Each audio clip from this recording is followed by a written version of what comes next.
Okay, try to condense all this best I can. Looks like most of the house has been redone. There's PVC in the backyard. This initially drains to a cast iron line, but shortly after it turns down horizontal, it's PVC. I've traced it. It actually is a reroute, so it comes out here, turns. One thing that isn't terrible, I suppose, but isn't great. It's well over 100 feet, and right here, it's the whole thing is 2-inch PVC. I dug it up just to confirm. 2 inches isn't terrible. It's appropriate for a kitchen sink, but over a run that's this long, especially with no cleanouts. It turns here. It's hard to be as stable as, say, like a 3-inch line would be. I wasn't able to locate anything else. I mean, it's pretty dense, pretty thick here. We'll go around to the other side of the yard, show you where it stopped. I can get a measuring tape on it, but you know, including a couple feet out of there and whatnot, the camera read about 90 feet, and that wasn't even to the main line yet. So I'll go around here.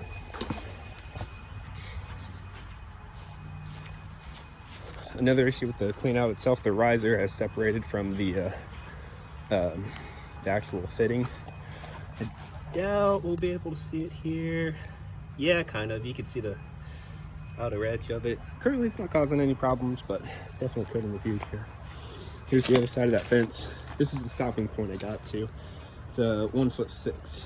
The problem with that, I can go and measure that other spot over there, but I don't think the pipe in the front yard was any less than a foot deep.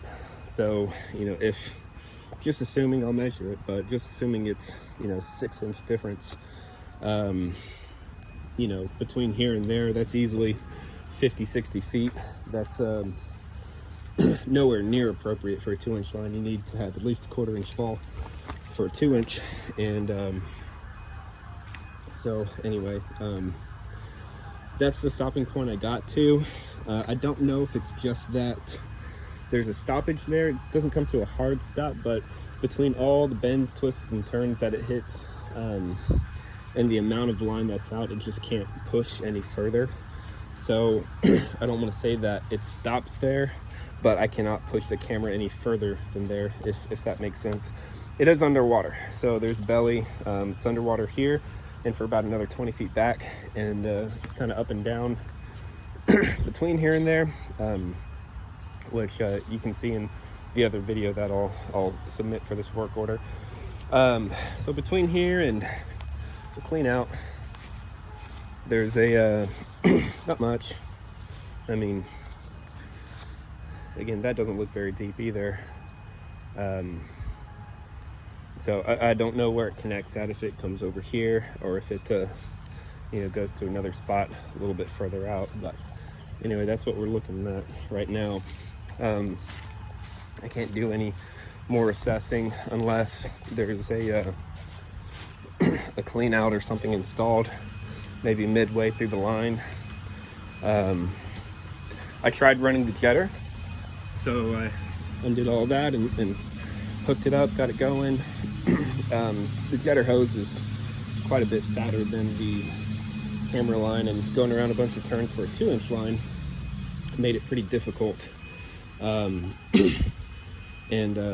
Basically what I'm saying is that it wasn't able to go very far. When I pulled it back and measured, it was about 20 feet of line versus the 90 feet of camera line that I got out. So big difference. So I'm gonna go ahead and, based on the camera footage, all the bellies, and especially how far out they are, get some depth measurements as well.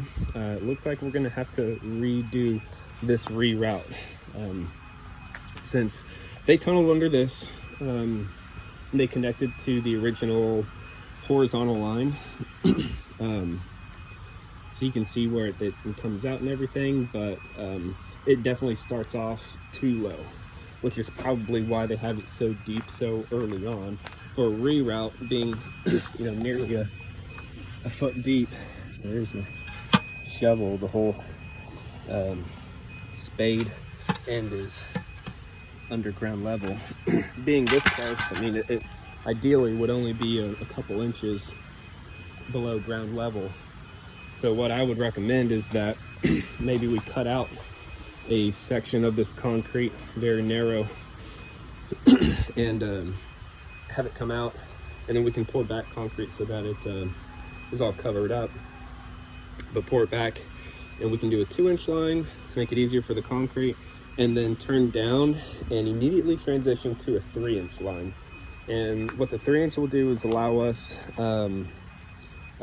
less fall, because we have so far to go. You can do 1/8 inch every foot, or 8 inches, or 8 inches every 10 feet.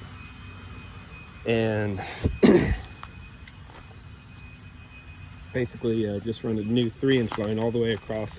It'll be much more rigid too, so as the ground moves and shifts and everything, that 2-inch line will kind of bend and twist all kinds of different ways. The 3-inch line will resist that a whole lot better.